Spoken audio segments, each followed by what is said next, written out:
Hello and welcome to this informal panel here at the Irish Pagan School, hosted by myself, Lora O'Brien, and joining me is John O'Sullivan, who is my partner and co-founder here at the Irish Pagan School, and Amy Nikyo, who is one of our Moonchori, one of our teachers here at the Irish Pagan School as well, but also runs a YouTube channel and various social media in her own right under the crafty Kylioch.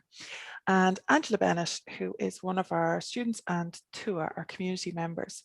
And this panel actually comes about because of an email from Angela, which I'm going to read out here just to get us kicked off and to give you all some foundation and basis in why we are meeting here. Angela is in Toronto currently. The rest of us are in Ireland. Actually, the rest of us are in Waterford as it happens. But Angela is in Toronto, but is Irish originally and has been living out there for a couple of years and obviously keeps an eye on what's going on back at home. So, hi Laura, I hope this email finds you well. This email isn't a personal spiritual question, but I know answering any question involves labour, so here I am. Unfortunately, what's led me to send you this mail is the nonsensical book, The Way of the Shaman. I'm assuming, even though I probably shouldn't, that you know of the book. I had in fact heard of the book, but I hadn't publicly responded beyond sharing some reviews. And this is actually our first public response from either myself personally or from the Irish Pagan School. So continuing on, Angela said, I've been vaguely aware of it as the Instagram ad for it kept popping up in my feed. The name stuck in my craw, but I absent-mindedly followed the account anyway out of curiosity. Then a couple of weeks ago, Amantha Murphy, who's the author, Amantha's statement about Shane Broderick, who is another teacher at the Irish Pagan School and a folklorist in his own right. He runs a blog and is a qualified folklorist actually through UCC, University College Cork. And so Shane Broderick and others' criticism of her popped up in my feed too. Made me roll my eyes for many reasons, and after reading Shane's and Amy Coe's reviews, they made perfect sense even though I hadn't read the book. I unfollowed Amantha and that was that, or so I thought. Cut to a couple of weeks later, Apple suggested a podcast called Home to Her that I might like. Scrolling through, I seen there was an interview with Amantha Murphy. I was about to head out on a long walk, so for some reason I thought to myself, maybe everyone is being a bit harsh. Sure, give her a chance and have a listen. Well, Laura, what happened next completely derailed my day and took me by surprise. Listening to this woman talk about Irish culture, I became so upset to the point that I physically felt like my guts were being ripped out. I don't even think I got halfway through before I had to turn it off. To be honest, it wasn't just the spiritual stuff that offended me. I didn't get that far into it, although I'm obviously annoyed at her trying to monetize a fake version of ancient, inverted commas, ancient Irish spirituality. It was a story she told about her time spent as a sick child with the nuns and how she found them to be so kind and charitable, and she was so in awe of them that she considered being a nun herself.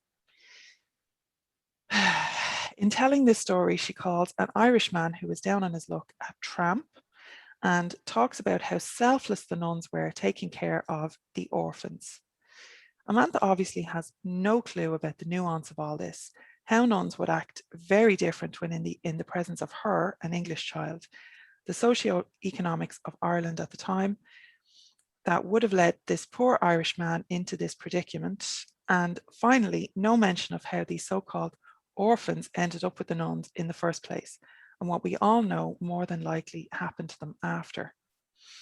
So just for some context there, for people who might not be aware, there is, and actually it's globally, I suppose, globally relevant now because we have been aware and have been dealing with as a nation the so-called, and I'm going to use mother and baby homes, or I suppose around homes, mother and baby institutions that were being run by the criminal cult that calls itself the Catholic Church here in Ireland for many, many, many generations.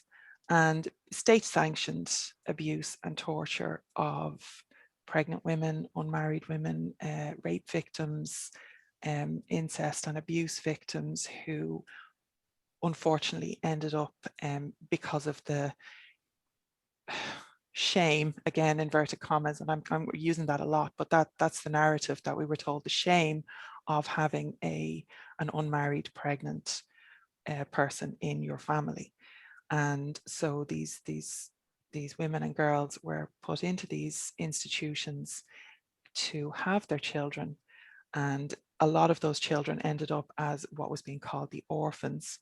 They weren't actually orphans at all, and a lot of them were in fact sold on. A lot of them became victims of abuse. You know, I'm getting a little bit upset here, and I really resonated with what Angela wrote in that email, because just to be completely tone deaf to, as she said, the nuance that surrounds that is just unconscionable, really, you know, to be speaking publicly on that, while positioning yourself as some kind of authority on Ireland and Irish tradition and Irish culture and heritage, is just horrific, frankly, absolutely horrific. But we can circle back to this. I just wanted to give a slight bit of context for people who may not be aware as we progress through. So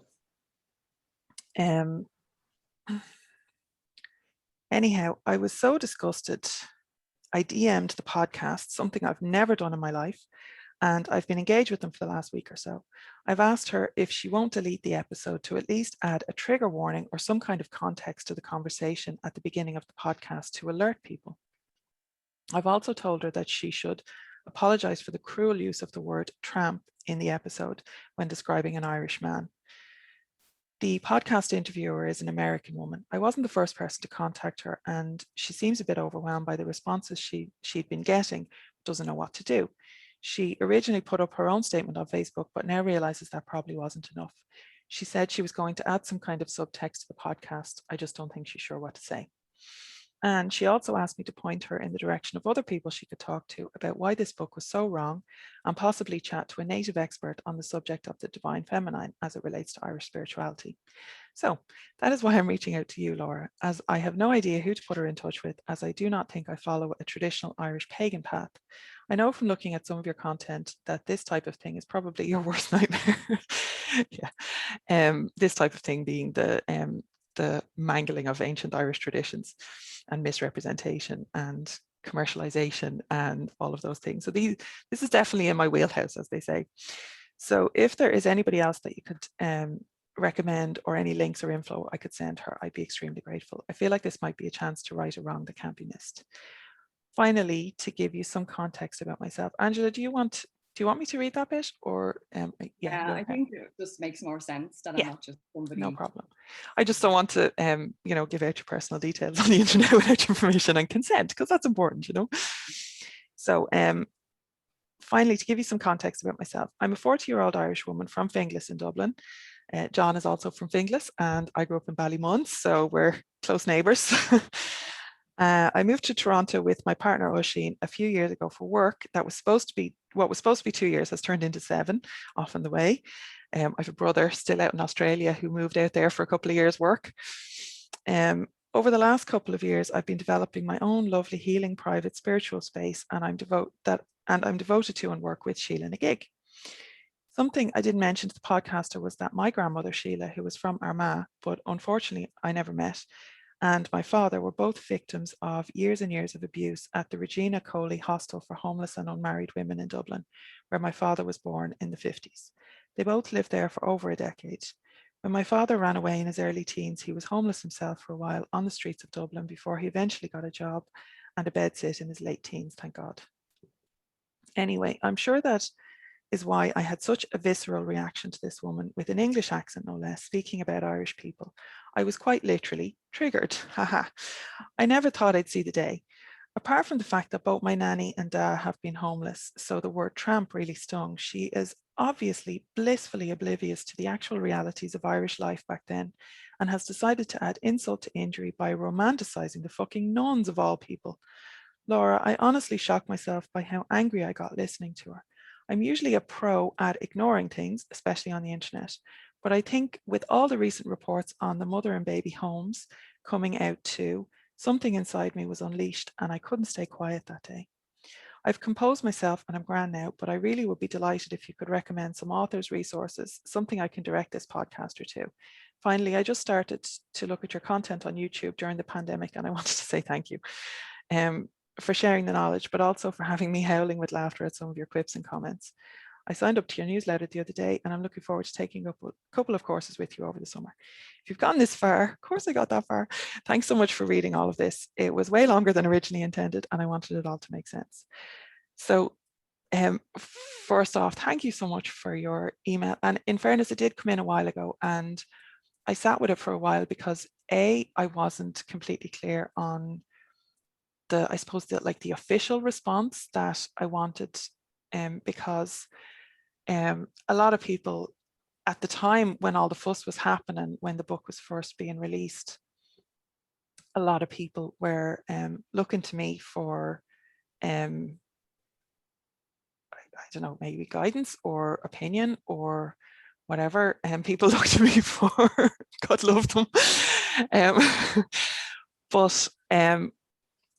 But I kind of figured, like, you know, Amy and Shane's reviews had already come out at that point, and I was already being accused of ringleading or puppet mastering or God's only know what else does be going on in people's heads. And I had actually had nothing to do with it at that point. And I really felt that it didn't actually need me weighing in. It didn't need any kind of a witch hunt. It didn't need a personal attack, you know. And there was one point on my personal Facebook, I did get quite annoyed because, as I said, I was being dragged into it and dragged into it and dragged into it. And that is, I suppose, does count as public comment. But again, it was on my personal, and I had a rant, and I kind of sat down and had to think about it, and really felt that that this needed to be brought to, you know, more than just one person's opinion, or you know, any kind of like guidance or leadership that I could give would best be given in the context of something like this, you know, because it's bigger than me, you know. I think it's bigger than any of us. So so I suppose, Angela, do you want to kind of weigh in at this point? Like, how are you feeling about it since? Because, like I said, that was probably a month or two ago now, wasn't it? Yeah, like 2 months ago. Yeah.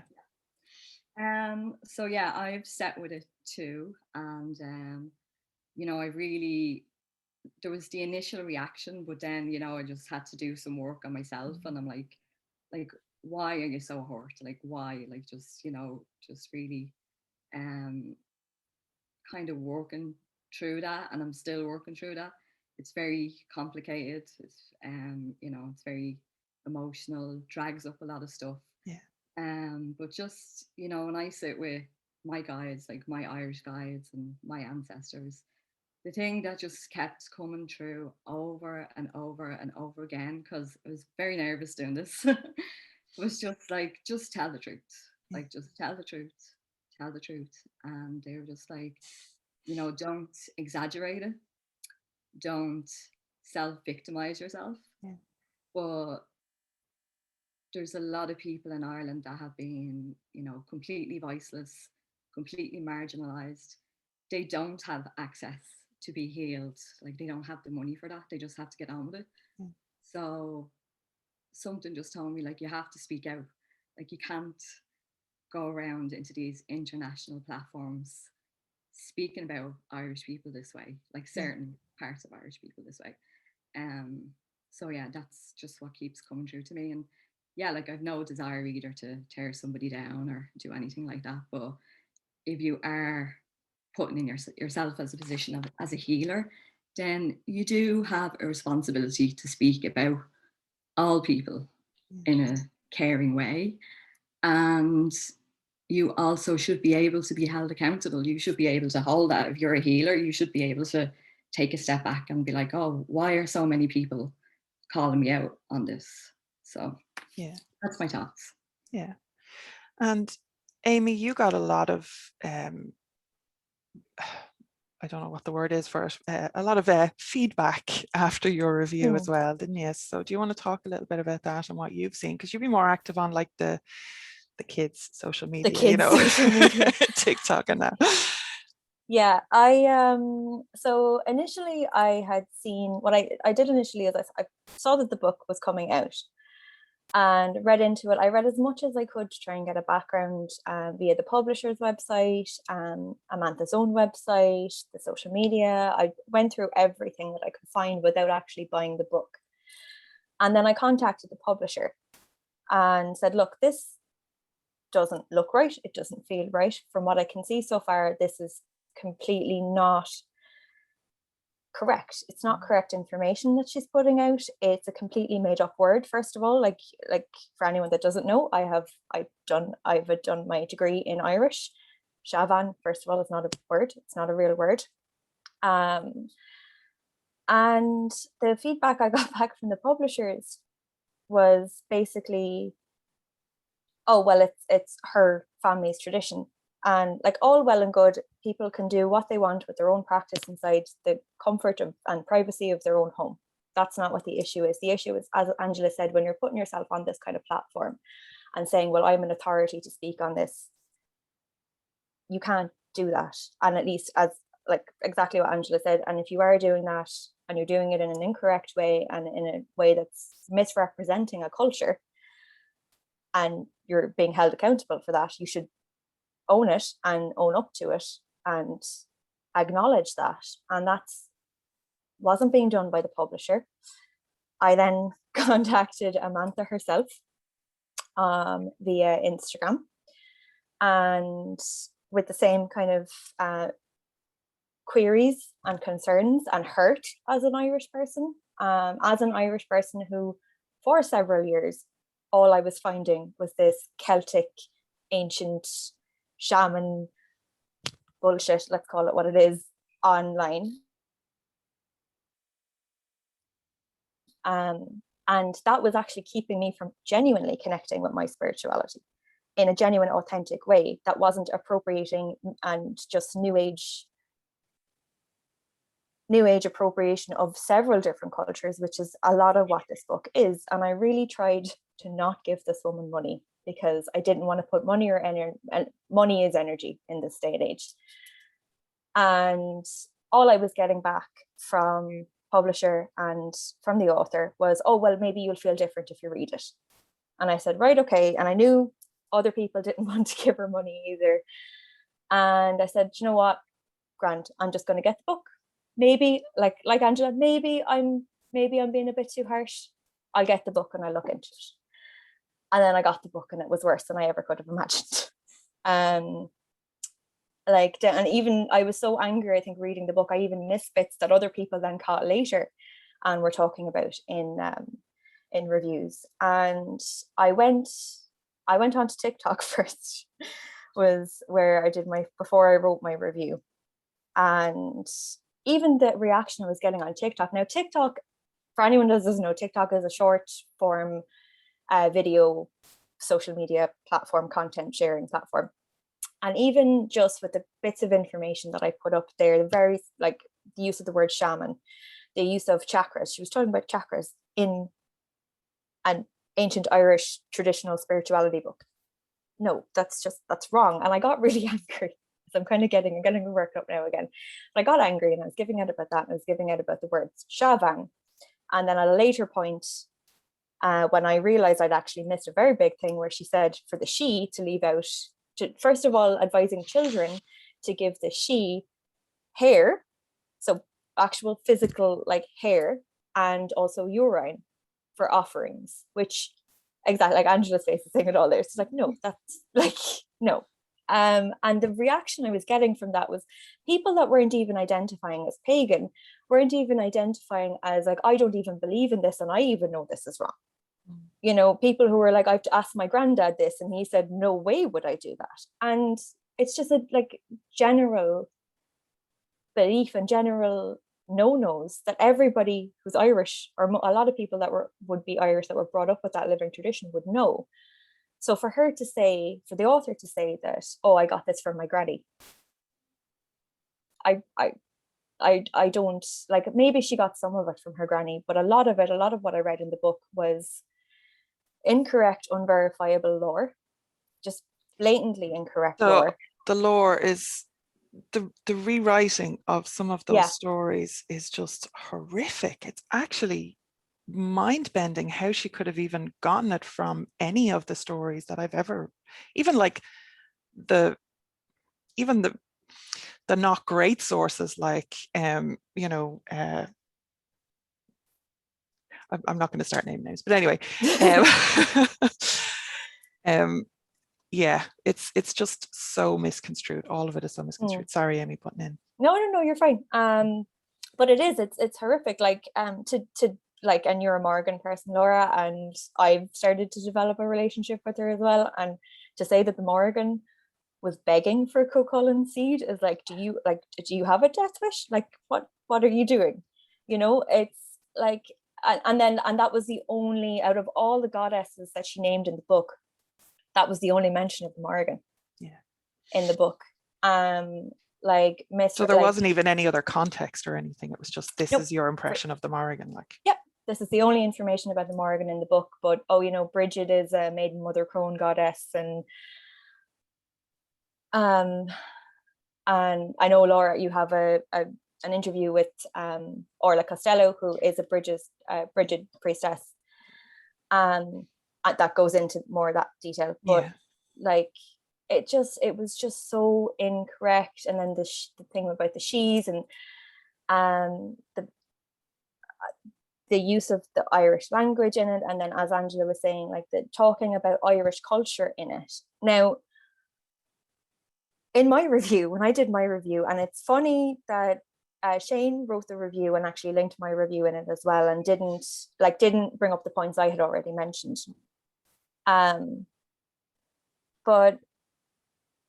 my review was completely overlooked by a lot of the people that started attacking Shane about it. And what interested me as well is that the author, like Angela had brought up there about the accountability, the author never stepped forward and said anything herself.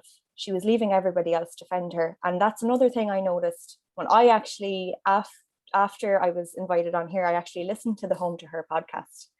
And I had actually realized before I listened to it that I had actually contacted them, because I saw on Facebook that they were promoting her book and going, oh, she's been on our podcast. And I messaged and I said, look, I'm an Irish pagan. I'm born and bred in Ireland, grew up with a very strong folklore tradition and folk customs tradition. And a lot of this is crap. It's not correct. It's completely misrepresenting our traditions, our history, our culture. And what I got back kind of was, well, I'm not going to take it down if that's what, I'm not asking you to take it down. It was, I'm asking you to clarify that there are criticisms of this. And I think at the time I'd been the first person to contact her, which was within a few days of the podcast airing.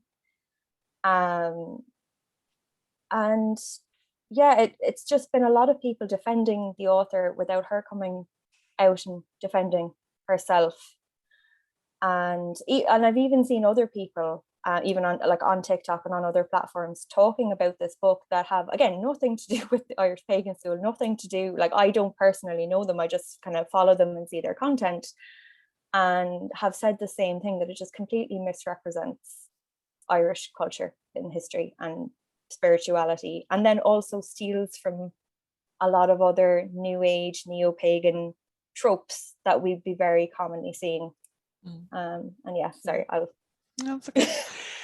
And John, then, like, as an Irish person as well, why do you think, you know, broadening the scope a little bit from this particular book, because although this is first and foremost, and maybe the straw that broke the camel's back in some ways, or, you know, the pustulous boil coming to a head,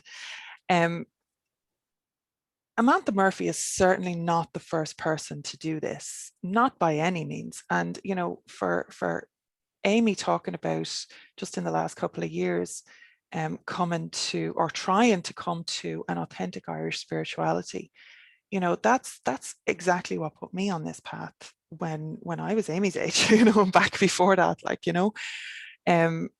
So even kind of 20 years ago, where there were, you know, there were people like Ida McCoy and DJ Conway and Kisma Stepanich and, you know, various authors like that, who wrote the 21 Lessons of Merlin? I can never remember his name. Anyway, but that was all that was available with regard to anything, you know, in the realm of Celtic spirituality or Irish spirituality. There was nothing specifically Irish anyway. But, well, apart from Witha was claiming, so I suppose the way of the Seabhean, you know, has a long and illustrious ancestry right back to Ide McCoy's Witha, which even down to the title, you know, Ide McCoy claimed that Witha was the ancient Irish name, you know, passed down from her family's traditional folk practice or magical practice. And that Witha was the name of it. Again, completely made up. There's no W in the Irish language. I'm sure we've all been over this a million times, but it's the, you know, same shit, different day. So, John, do you want to weigh in there on like why this is such an issue for us who are now kind of trying to educate on what, you know, so I'm not claiming that, you know, the Irish Pagan School is in any way the one true way, or like nobody who knows anything about what we do ever would think that that was the position that we were coming from. But what we are trying to do is create a space for authentic connection, exploration, right relationship, non-appropriative relationship, you know, for those who are outside of Ireland. So like with that as our kind of context, John, you know, how do you think the like of this material affects the work that we're trying to do? To be very blunt about it, it's damaging. It is actually literally damaging. It's undermining everything that are... this may sound extreme how I phrase it, but I am actually going to go there. It undermines the cultural identity of the people of Ireland. Fundamentally, you know, and that is something we don't have much of. You know, we are a colonized country. We have been, you know, taken over, our native language was stripped from us, our native cultural practices taken away, our native lore taken away, our native like rule of law, the Brehon laws, you know, replaced by the maritime laws of the Great Britain that conquered us. And, you know, check back very recently into our history. Just go back to my father, who was corporally punished in school every time he used an Irish word instead of an English word. You know, it's not that far away. You know, the Irish independence, we only celebrated our centenary like 2016, following on from 1916, which was the Easter Rising, where we made our first attempts towards independent national right to self-rule and the rediscovery of our culture, of our language, of our lore. And one thing that Lora and I say a lot to each other is that the media is almost the new religion. Like, how we consume and the information that we consume and are exposed to via TikTok now, Facebook, via TV shows, the books that we read, that informs our understanding of reality in a very fundamental way. And so if every book that you're reading is telling you that, yes, go piss out on the grass for the fairies, or, you know, take your children's hair and give it to the fairies or give it to the she, you know, then suddenly you are corrupting and destroying, you're actively destroying centuries of well-established, well-understood, and protective folklore that has existed for our people.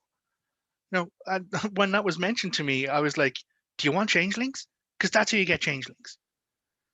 You know, so it is. It's not just a, well, this is my personal spiritual practice. Fine, if it's your personal spiritual practice, be personal about it and find your own path. I will respect you. I will support you in whatever way I can. But the moment you position yourself as an authority, and I find difficulty with this myself, even though I teach classes at the Irish Pagan School, even though I read our ancient manuscripts and lore, and I try and establish that in my own work and find a way for me to establish my spiritual growth, I still very much hesitate when it comes to anyone referring to me as an expert or to position myself as a knowledgeable person. And in the times that I do accept that, I fully accept the responsibility. If I get it wrong, tell me I'm wrong. It's on me to go and figure that out. But stuff like this content, and it's not just down to this one particular book or this one particular individual.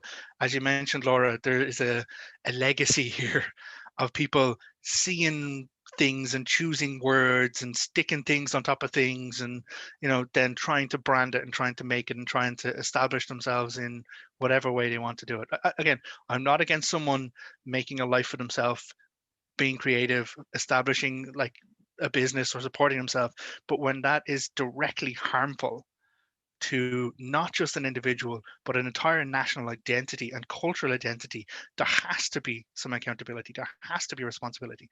And as Angela said, if you're a healer and you're causing harm, and someone says, you are hurting me, you are hurting my nation, my culture, my identity, then stop.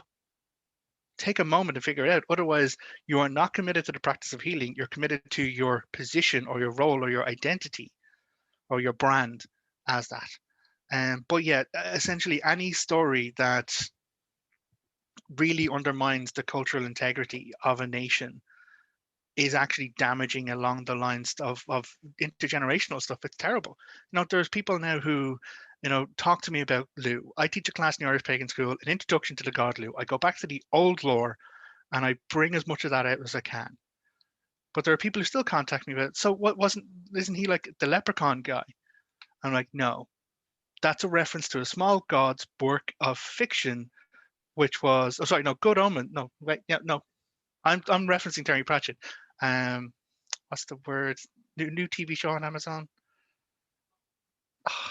With Odin, the god. American Gods? The American Gods, yes, Gods. Thank you, Amy. Yeah, that's a reference to American Gods, written by Neil Gaiman, where he kind of conflates and connects one character who is this Mad Sweeney leprechaun character with the god Lu. And that then becomes so pervasive that it becomes part of what people believe. There's an Instagram account called The Fortress of Lu, and they have specifically posted that, how Lu was denigrated as a deity, and now that's where the leprechaun stories come from. And it's wrong. It's fundamentally wrong and damaging. And as someone who has personal connections with Irish deities, like I wear a Dagda t-shirt and I have a god mark, a Dagda mark on my wrist, very fucking intentionally. There is harm being done, and not just to us as individuals and to our understanding and our ways of perceiving gods and deities, but also to the deities themselves. If your only reference to a goddess of poetry, battle, prophecy, fucking kick-assery is she was gagging from a hero, you are fully damaging every single piece of information that anyone else could possibly go forward and experience or understand about the Morrigan. Yeah. And if someone is approaching a deity having a very, very slim and biased and incorrect perspective when they approach this deity, they're setting themselves up for harm. They're setting themselves up for some serious, difficult kind of conversation and difficult spiritual growth. So it's not a case of, well, sure, everyone should get a crack of the whip. Well, everyone needs to have their say. Yes, of course, there needs to be room for many voices, because if there is only one voice, you're missing the beautiful tapestry that is of spirituality.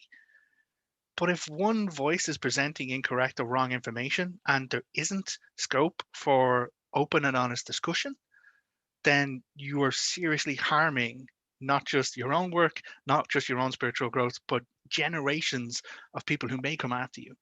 And that is something that, I find very upsetting. Yeah. Just to not pull you up, but just to underline, you mentioned the Fortress of Lu, and just to kind of put in that they are completely racist and horrific, so we do not recommend them in any way. Besides what John said, there are lots of other reasons not to. That is not a recommendation, not an endorsement in any way, shape, or form. Very clear on that. But it does show how fundamentally something that is incorrect can be so pervasive. Yeah. And if that Instagram account has this position, has this following, and are using an Irish deity as a representation or an image for them, then they're corrupting what is an energy. Like, our relationships, our spiritual connections, it's being abused, it's being corrupted, and it's being taken from its natural root sources and turned into something horrible. Yeah. And that is harmful in so many levels. And I don't think, I think a lot of the groups, peoples, individuals, organizations who are doing this are not Irish, but I also don't think that being Irish kind of protects us from this either. I think that we all need to, it doesn't give you an automatic free pass just because you're Irish either. We all need to do the work. I think Amy had a point there as well. Yeah, I was just going to come in on John talking about like the colonization that we've already experienced, and this being another form of colonization and cultural erasure. Like, let's just call a spade a spade. Because if something like this is popular, if it has a following, and if it's incorrect information, then that becomes the new folklore. That becomes the new information, that becomes the gone to information, and the actual tradition and the actual culture behind it is gone. Another one I heard that got a lot of traction on TikTok regarding leprechauns and the origin of leprechauns is that this is completely incorrect, just as a content warning. Let's bracket this. Yes, but it was an individual who was talking about how the leprechauns were actually pygmy people who were originally the Irish people, and then there was a genocide against them, and that's where leprechauns came from, which is completely incorrect. And if you could have seen the reaction on TikTok, and if anybody watching this has seen the reaction from Irish people, and it was anger, it was outrage, because this is our culture. And it's bad enough that people drink green beer and wear leprechaun hats and everything on Patrick's Day, which there's a whole load of other misinformation that's associated with Patrick's Day. But it is so hurtful, and it's so much energy to try and counteract it. And then you're almost, shouting at a wall when people are telling you what your culture is. Like, that's not okay. And I think on one hand, with the internet, there's this big, huge kind of sea of misinformation. But on the other hand, what I'm seeing is there is a commitment to a lot of the New Age practitioners on decolonizing your practice, on actually looking at sources, on even if you take something like Wicca. And I'm not bashing Wicca as an entire practice. If you were watching this and you were Wiccan, I'm not bashing Wicca. But you have to look at the roots of where your practice is coming from. You have to look at the sources and how they have taken from other cultures. Like I did a video on Bealtaine. It's not Beltane. That's an anglicized version of our month of May. It's still in our living language. It's May. It's not Beltane. It's Bealtaine. It's May. And a whole load of other things that were taken from Irish and from other Celtic nations' spirituality, and from other nations and other traditions. And I would hope that, and like to think that is becoming more popular, like the decolonizing and actually looking at the sources. But there is that other side of it where the incorrect information, the misinformation, the appropriation is being populated on. Yeah. And Angela, just to bring you back into it then, how does it feel, like, as an Irish person who obviously has this strong connection and a strong sense of self, at least us living here, we got to stay here, and, definitely grateful for that. But how does it feel to be presented with this barrage of, crap and misinformation and misunderstanding about what Irish is from all sides, probably, and I know in Toronto, there is a strong Irish heritage as well. I have family myself in Canada, and there is definitely a lot of connections between Ireland and Canada. But would it be as bad as we see from a lot of the US areas, where there's just this tiny kind of snapshot of this is what it means to be Irish, and it's really, really not, or do they have more of a sense where you are of what that actually means?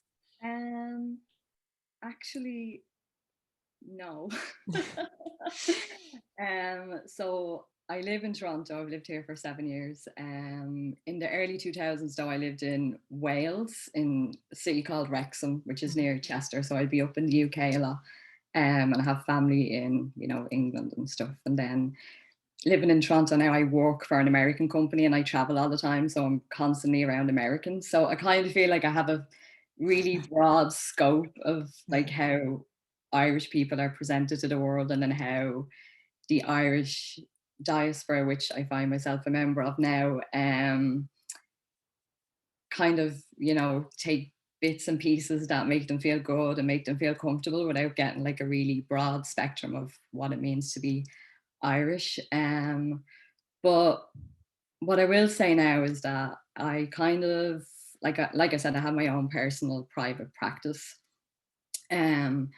So I do kind of like lurk in a lot of spiritual places, and then I am in one or two other communities as well in Toronto and the US. The majority of the people that are in it would be from there.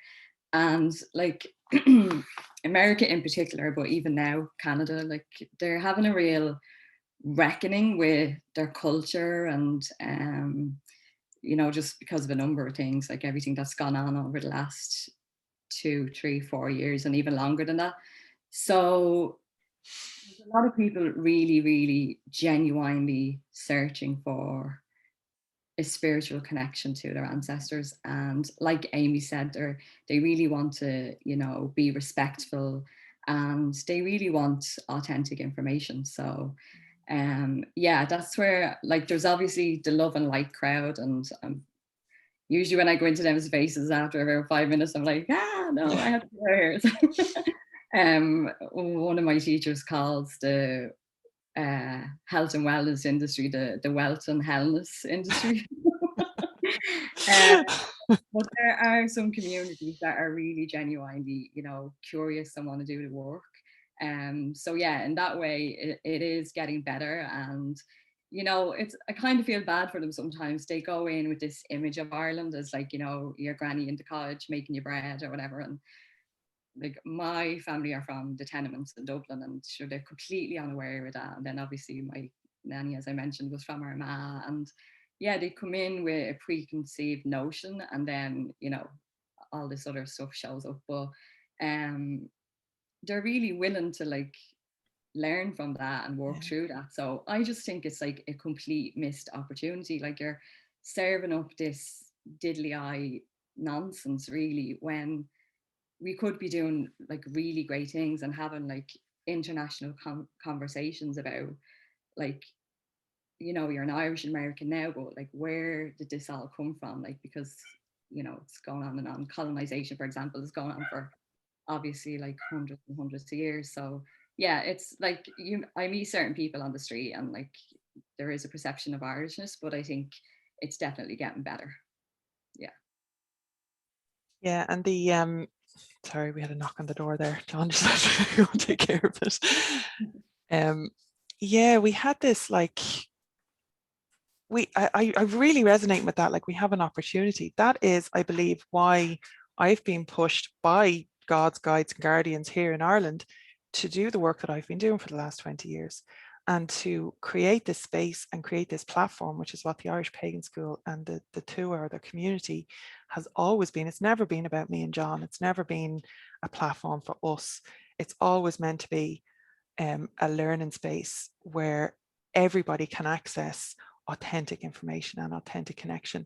And whether you're from Ireland, or, you know, you were from Ireland and you're somewhere else in the world now, or whether, you know, your ancestors came from Ireland and you have never set foot on the soil, or whether you don't have any like physical blood, there's a lot of misconception that you need to have Irish ancestry to study or to connect with Irish spirituality and Irish paganism, and you really don't. And actually, there's a lot of racism in that as well, a lot about bloodlines, and a lot, you know, that we really don't support here at the Irish Pagan School, you know, as an organization, or certainly in our community as well, and you know, in our spaces. And you know, we believe in spiritual ancestry as well, and we believe in social ancestry. And you know, all of those are factors, as well as whatever genetic ancestry you may have. You know, so like there's all of these factors, and it really does come down to this opportunity of like, you know, a lot of people, they'll hear me talk about, you know, this is not what Ireland is, you know, or this is that's not what it means to be Irish. You know, people are claiming that they're Irish and they're actually not. And even claiming that you're Irish when you haven't spent a significant amount of time, like Irish is an ethnicity, I believe. You have to be understanding of the culture. You have to know the history. You have to, like, not that you have to know the history as in you have to study academically or anything like that, but you have to know where the people are coming from, you know. And that is so important and so integral to understanding the spirituality of it, because Irish spirituality is political. It always has been political. You know, it's social. It's always been social. You know, so all of these things are huge factors. And when somebody comes in, like as happened here, and totally just tramples all over that completely unwittingly, like I actually don't for one second believe that Amantha Murphy is a mean-spirited person. I don't think that she set out to destroy anything or to enrage anyone or to hurt anyone. I genuinely don't believe that. Now, I don't know her from Amantha, you know, but you know, ignorance isn't an excuse either, because we're at a point in our history, we're at a point in our communications technology that all of this stuff is actually available. And personally, you know, people come to me saying like, oh, well, does this just mean, you know, are you being elitist or gatekeeping, or does it mean that like, just because I'm not Irish, that I can't practice or I can't do this? It's literally been my life's work to try and provide resources for people to be able to practice and to be able to connect, but in a real way, you know, and that's the difference, in a respectful way, in a way that is adding to and enriching our living traditions by the people who are participating in them, you know, not in the way of overwriting them or minimizing them, you know, taking these small tiny pieces and putting them in completely out of context, you know, chakras and whatever else, like, you know, to try and make this some kind of like phony tradition out of it. Like, that's not, we don't have a tradition other than our living organic tradition, you know, that is our culture, that is our heritage, that is our history, that is our society. And you know, economic homelessness is a part of that. Mother and baby institutions are a part of that. And like I briefly referenced earlier, you know, that is coming to global attention now. That is something that the Irish, and I'm not in it, I'm totally staying in my lane here, like that is something that the Irish have been dealing with. And if anything, it forges even more connections that, you know, that tribal nations in the Americas have themselves recognized and responded to for many generations. So, you know, there is a lot of commonality of experience when it comes to colonization, and you know, we were colonized by the English, or the Anglo-Normans, I suppose, more technically correctly, but then the English. But also we were colonized by the Catholic Church and by, you know, by Christianity. Even the Christianity part, like there was this whole kind of Celtic Golden Age, which things would have been great. And it was only when the patriarchal cult organization really got involved that things started to go down the toilet for us poor Irish sons, you know. And we have a responsibility now, living in the age that we live in, with the technology that we have, with the access to education that we have, which is unparalleled in anybody's history. There is a responsibility to get your facts right, you know, at a most basic level. Have those facts, have those foundations as correct as they can be. As I said, we don't have an extant tradition. We don't have something that you can just pick up out of a book. You're going to have to find your own path through all of this. And, you know, Angela's path is going to be different to mine, it's going to be different to John's, it's going to be different to Amy's. They're currently probably very, very different. But what we have in common is we're respectful of the sources, and we're looking at the same sources. and we're taking that bedrock and that foundation that we do have and the living traditions that do remain, and grow in our own gardens, basically, you know. And we can all have little different patches of our own gardens, and they might look very differently, and some might want fruit and some might want flowers, and you know, that's grand. Everybody can do what they want in their own little patch of garden, but the soil has to be right, and the weather and the conditions have to be right, and the neighbors have to be right. You know, hat tips to good neighbors, like, we're not going to be peeing on the fucking hedgerows, like, you know, we're not going to be giving our children as offerings, because that's essentially what that advice does. You are highly insulting them, because pee was used as a warding, you know, to literally stop the good neighbors from getting their hands on your children. And there are multiple examples of that in the folklore. And, you know, actually giving them a part of yourself as an offering, like through your hair, or like, that's your DNA. Like, what the hell? Like, we don't do that. You know, we keep them on their side of the fence as much as possible. That is our tradition, you know. And it's not that we don't interact with them. It's not that we don't work with them. It's not that we don't respect them. But, you know, we're talking about damage, and we're talking about, you know, the destruction of our culture. Like, there's articles coming out every day, and I'm seeing more and more about it, of the actual physical destruction of our archaeological heritage.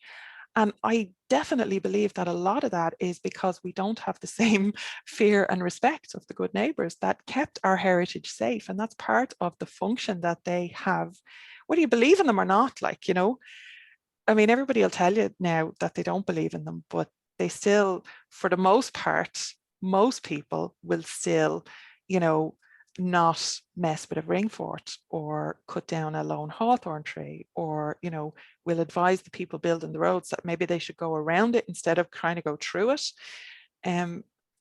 But we are definitely losing a part of that, and we're losing it because the information is getting twisted, and it's being made into something fucking ridiculous, you know, and something hokey that the Irish people can't ever relate to, because it's just more, you know, dealy eye shit that, like, is not something that we should be respecting. And, you know, that's a danger.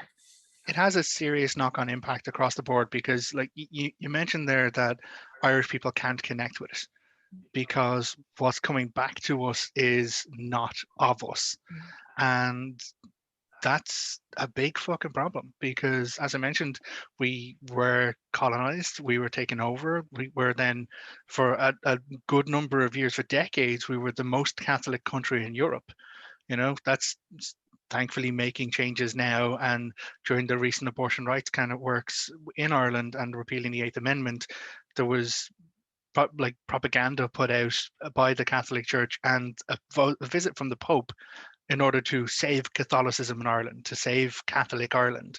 But if people are looking to step away from this domineering, oppressive spirituality, and their only option is corrupted, twisted, incorrect information that is feeding back into Ireland from exterior sources, US, UK, whatever other practices out there, then there is going to be that disconnect. And what we then get is future generations of Irish people who have no connection to their own lore, no connection to their own culture, no connection to their own landscape. And that is a horrible circumstance. You know, whereas we have people like Angela, the diaspora, who, like, have the love for their nation, even though they're not here anymore, who still have the respect and the honor and the awareness to carry their cultural narrative wherever they go. They have to, as part of their cultural identity. But I having been traveled a little bit, and when I mention I'm Irish to certain people in certain countries, there's a whole spill of stuff that I then have to spend the next half an hour clarifying what is Irish, what isn't Irish, you know, what is, like, you know, your incorrect information and what is actually real. And that's emotional labor, and that is effort and energy, and that is tiring as fuck. And sometimes it's easy to go, yeah, just get me a whiskey, you know, or yeah, I'll just play to the stereotype because that's what they're expecting. But every time that happens, not just my own culture and narrative is diminished, but the representation that I hold for my nation and for my people is diminished. And if we don't have a safe alternative or a well-rooted, well-established, like Irish folklore, Irish spirituality, Irish history, because this stuff was written down in the documents, the big books that we have, Book of Kells, Book of Lismore, Book of Fermoy, all those kind of things date from the 11th century. The content, the script in it, we know dates from the 9th century, but the Irish tradition from before that was an oral story. If we're not going back to that kind of content wherever we can, if we're just taking the short gaps, the short information, then things are going to get lost in translation. And then that has a very physical, real impact on the landscape of Ireland. I used to live near the Hill of Tara. When they were building the M3 motorway around the Hill of Tara, there was huge fucking uproar that any kind of motorway would be going anywhere near one of the most well-recognized heritage and spiritual sites in Ireland. And they moved the motorway. They literally had to move the motorway a couple of kilometers out of the way so it wouldn't go anywhere near the entire enclosure that is an Irish heritage monument. But now, 10 years later, we have ring forts being destroyed all the time because we need to have more housing put up. You know, there is a very real impact to not just the landscape, but also the future of Ireland as a nation, but as a cultural identity or as an ethnicity, as Lora put it, by the misinformation. And so as much as it may seem, anyone who's kind of seeing this like, you know, Jesus, is he blowing it all out of proportion? It's just one person's book and one person's opinion. Hopefully now with a bit of cultural insight, like we've had to scrape and claw to get this back. There is no extant tradition. There is no unbroken line back to the Druids. The Druids were wiped out. That happened. All we have is what we've been able to scratch out of the lore and out of the earth of Ireland itself to bring it back. And anything that undermines that, for someone who's as passionate about this as me, someone whose life work is doing this, is very, very harmful. And so please maybe don't take it as just a person having a rant about it. Like there is very real knock-on impacts for embracing misinformation, or not even embracing misinformation, but not advocating for the truth.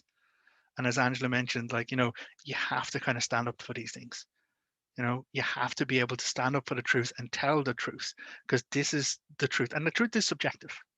Like Angela and I grew up in Finglas, which is a suburb of North County Dublin. Even though we grew up in the same area, our experience of reality in Dublin and in that locality is going to be 100% different. But it's our personal truth. And if we don't advocate for that, if we don't say, listen, this is the truth of the Irish culture, this is the truth of the Irish history, this is the truth of an Irish experience, then how is anyone else going to find a real authentic connection when all they're getting is colonized, misappropriated, or made up words hockeyed into my language, which is very upsetting. Yeah. And just to back up John's point there, which I completely fully agree with, but I have a little note of a quote here that I would like to read out from Seamus O'Delarga, which is James Hamilton Delargy in an anglicised form, who was an Irish folklorist, but he was also professor of folklore at University College Dublin, and he was also director of the Irish Folklore Commission. And I think it just highlights John's points there perfectly, which his quote is, "We are certain that the nonsensical rubbish which passes for Irish folklore both in Ireland and outside is not representative of the folklore of our Irish people." And like Lora said, like it's not just outside of Ireland that this is coming from, it is within Ireland as well. And it sometimes, it does, it hurts more when it is an Irish person that's doing it, when it's coming from inside Ireland. It's coming, like the call is coming from inside the house kind of thing, and it does hurt more. But it's about listening to native voices. It's like listening to native sources, and native sources aren't always going to be correct. But like John said, we have to push for the correct information and not let the incorrect information overshadow our tradition. Yeah, and I think if enough native voices are speaking up, we will get a consensus at least. You know, we will get enough commonality of experience, enough commonality of culture to be able to provide guidance or signposts, or, you know, hold space at least for people to, you know, as I said, grow their own gardens, because that's what it's going to take. And, you know, when we have foreign media that's talking about changelings as, like, you know, mixing it up with the young adult kind of tropes of, like, the, you know, the special child, and you've got some kind of weird you know, wizard under the stairs crossed with fluttery wings fairies things going on in, you know, in like, say, the Wix trilogy or the Wix program that was released recently, you know, that in itself is damaging, because that's not what changelings are. And, you know, folklore exists to protect us and to guide us and to protect our land and to protect our communities.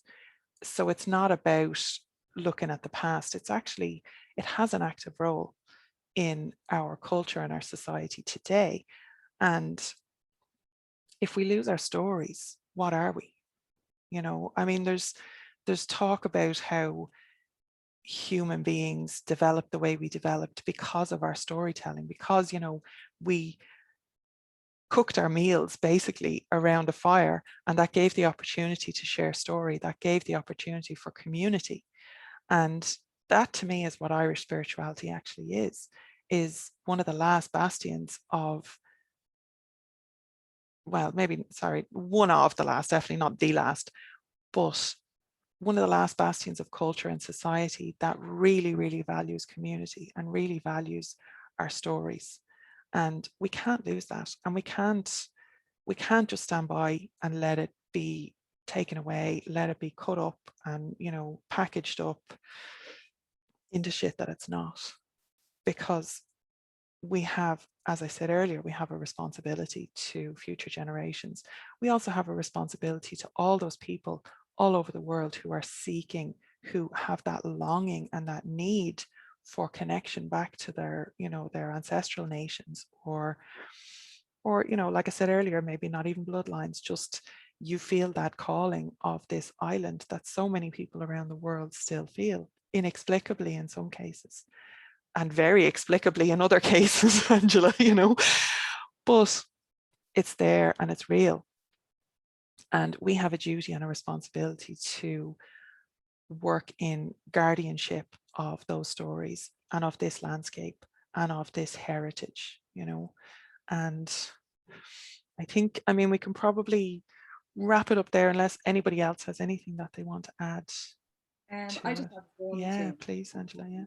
Just when you were saying about how ignorance isn't an excuse, I also think as well, like, conflict isn't abuse. Like, if somebody called you out on something, they're not abusing you. Yeah. They're actually probably trying to help you and teach it. And I really, really didn't appreciate the response of people online, like, oh, you're trying to silence a woman, and, you know, kind of weaponizing that. Like, and it made me kind of crawl back into my shell and be like, oh, I shouldn't talk about this. So yeah, I just wanted to say that, like, conflict isn't an abuse, isn't abuse. It's, you know, we're just trying to have a conversation here. Yeah, and I think that kind of echoes Amy's point earlier, where Shane got a lot more abuse than you did, Amy. Yeah. And that whole, like, you know, him being a man was definitely turned against him. And I think the publisher is like Womancraft Publishing or something. And I definitely came across conversations online that were like, it was being framed as some kind of like patriarchal, you know, shutting down of like authentic female divinity or spirituality, like, and it's just so not what that was at all. Yeah. And on that point as well, like, I like, my review was overlooked, but I didn't have a channel, I didn't have anything, so I suppose they couldn't go, oh well, you know, she's being a bully. But on that point as well of like the divine feminine, the divine feminine in Ireland is, we have strong female goddesses, and they're reducing the divine feminine love and light trope, is reducing them to mother goddesses, fertility goddesses, when that's not what they were. They were maybe goddesses that were mothers. That's not all they were. and that hurts. And to have, particularly with all that's going on in all of the gestures to all of the everything going on in media at the moment, and women trying to like find their voice, and the exclusion of trans women, and all of that stuff that's going on in those spiritual circles, that this book, and I'm not saying it was intentional, but it's that kind of language that leaves out our trans sisters, that leaves out non-binary folks, and that puts all this emphasis on women and the womb and creation. That's not all we are. Stop reducing us and to it's that, definitely you know? not, that's definitely not authentic to the Irish tradition in any way, shape or form. None of our deities, like male presenting, female presenting, you know, shape-shifting, none of our deities were ever in any of our lore were ever pigeonholed as just one thing, you know. Definitely not. As Amy said, they might be a mother, they might be sexual, they might be whatever. The Morrigan never was begging for Cuchullin's fucking anything, just for the record, in any of the lore. It's a complete misrepresentation. But I think John had something as well. Yeah. I think echoing Angela, like, people need to be able to disagree without it becoming a fight. Like, we need to be able to have discourse, have dialogue. Dialogue is like, you break down the linguistic structure. It's not monologue, which is one, it's dialogue, which is two. It is a back and forward between individuals, a sharing of information, a sharing of perspective that enriches everybody. We need to hopefully get to a point where we can disagree on things and it's not a personal affront. Now, I find that it's a challenge, especially when you're talking about spirituality and spiritual growth and spiritual experiences, because they are so uniquely personal. You know, it's tied to an emotional change. It's tied to a revelation or an epiphany or some kind of fundamental shift in your outlook or your existence as a human being within this reality. So the moment you begin to question that, it's hard to, even for me, to separate my experience from my emotion. But if we can do that, then everybody can progress together. If you're able to say, listen, I disagree with what you're saying because linguistically it's incorrect. I disagree with what you're saying because folklore reference, you know, here's the resources, here's the actual information, here's duchas.ie, here's a whole lot of free resources that you can use to reassess the information you're given. That's not a personal attack on an individual. It's not a personal attack on someone's spiritual beliefs. It is a hope. And this is one thing as well, and which is why I loved getting Angela's email and seeing it, because the only reason someone like Angela would actually put the effort in to contact or Amy, to contact the publisher, to contact the podcasters, to contact the author, is if they actually gave a crap. They actually cared.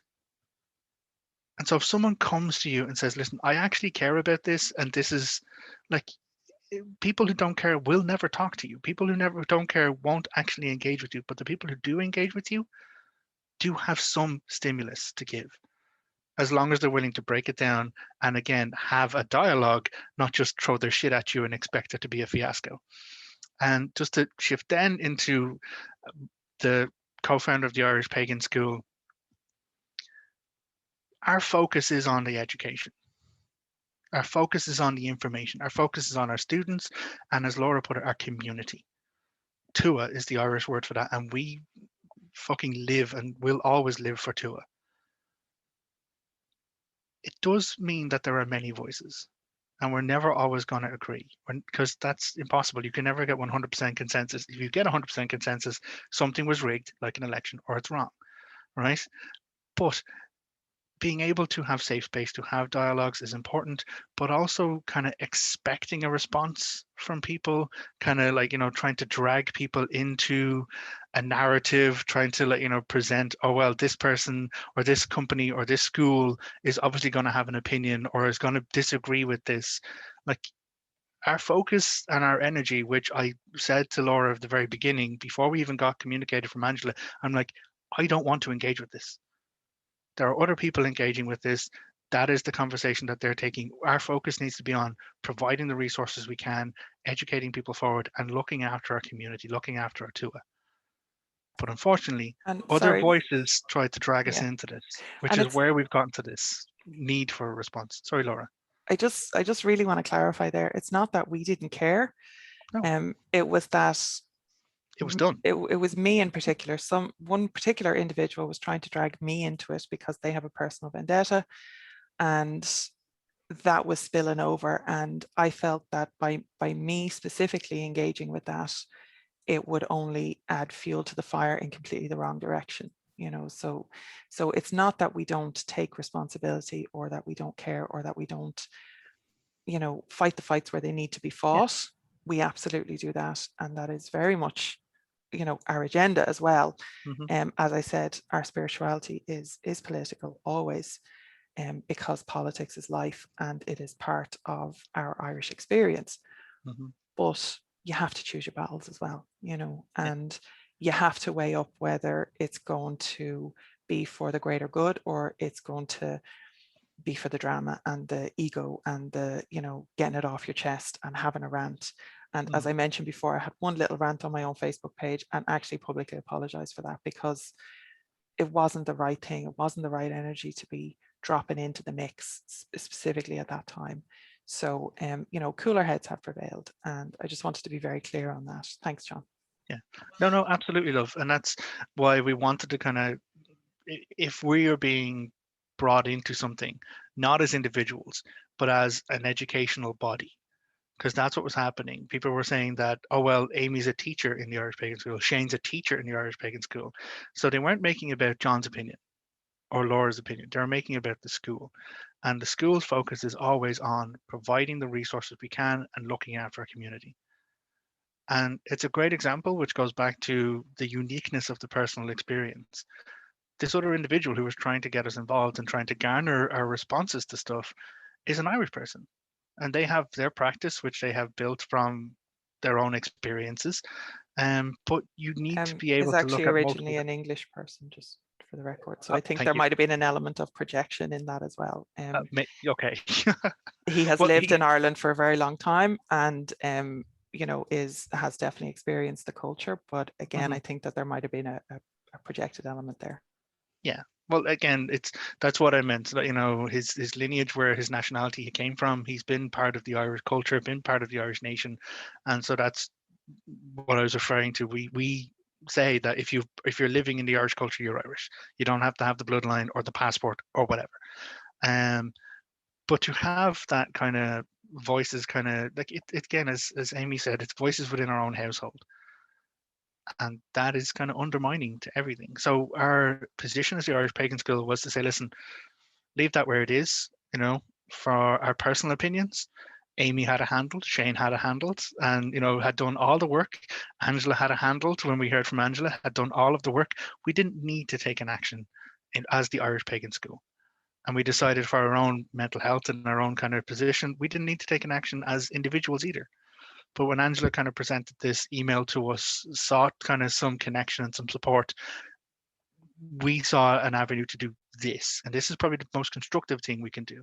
We're not about tearing down someone's work. We're not about tearing down. We're about setting an example and asking for better. And there's a quote that we live by in our Live at 5 community in our Tuath is from Maya Angelou: when you know better, do better. Do the best you can until you know better. When you know better, do better. No one's demanding perfection. No one is kind of demanding or set an expectation that there has to be perfect every single time, but there needs to be progress, and there needs to be an acceptance that sometimes you have to do better. And if you don't know better, accept what you've made the mistake on, and then when you do know better, do better. No guilt, no recriminations. We're all a work in progress. We're all growing forward on our experiences of reality and our existence, and growing as spiritual people, physical people, intellectual people, you know, which then feeds into the community, the Tuath, which then feeds into the culture, which then feeds into the nation, which then feeds into the world. We're all a work in progress. We just need to be very clear what is acceptable and what is not. And that's all this is about. So I think that would be me, and I'd like to say thank you very much, Angela, for this opportunity for me as John O'Sullivan, but also as co-founder of the Irish Pagan School. Thank you for this opportunity to be able to have a narrative, have a dialogue around this, talk about the things that have hurt us, that have upset us, but also then, talk about how we can do better. Like, talk about the focus and say, listen, it's not like we're being mean or we're bullying people or we're trying to tear anyone down. I wish the author and the production company and the podcast the best that they can do for themselves. But there also needs to be that when you know better, do better. So thank you. We will, on that note, we will leave links in this going up on the YouTube. So we will leave many, many resource links below. We're going to leave links to the reviews. We're going to leave links to Dukas, there the Celt Project, UCC Celt, direct resources. There's loads there, and there's also many free courses on the Irish Pagan School as well. So again, one of the accusations that was leveled at me, even though I wasn't involved in it, was that I was being that Amantha Murphy was somehow competition for me, and that it was about money and all of this. And look, I'm here. I mean, I don't even know how many videos I have, over 300, maybe even pushing 400 videos on my YouTube channel. I'm not in this for the money. I'm really not. I'm in this to the detriment of my own health at this point, which I'm doing better on. I'm doing better. Hashtag burnout recovery. And again, when you know better, you do better, right? I don't have to throw myself at the wall all the time, because thankfully there are other people who have been stepping up and are doing the work and are, making those phone calls or doing those emails, or, as we've seen here, who are moved or even triggered enough by the wrongness of what's been happening, to take action and to try and make it better. And I just want to say thanks, Angela, for that, for taking action. Thanks, Amy, for taking action, for putting that legwork in, and just, making sure that people have information and access to proper resources and authentic connection to Ireland, because we fucking love Ireland and that's what we want, Okay. So I think we're going to leave it there. And again, Gura Mahagwif, thank you all so much. And thanks everybody who's watched through to nearly an hour and a half at this point. Hopefully it's been of use to you.